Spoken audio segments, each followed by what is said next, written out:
We'll practice using Hooke's law and elastic potential energy. Here's the problem. A spring stretches 0.15 meters when a 2.0 kilogram mass hangs at rest from it. Determine the spring constant and the elastic potential energy stored at this stretch. First, at equilibrium, the spring force balances the weight, so we use Hooke's law, Kx equals mg.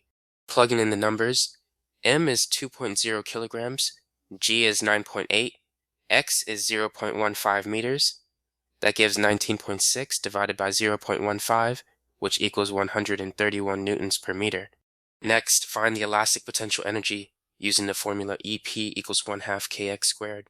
Substituting k equals 131 and x equals 0.15, we get 1/2 times 131 times 0.0225, which equals 1.5 joules. Remember, at equilibrium, the spring force equals the weight, and elastic potential energy is 1/2 kx squared.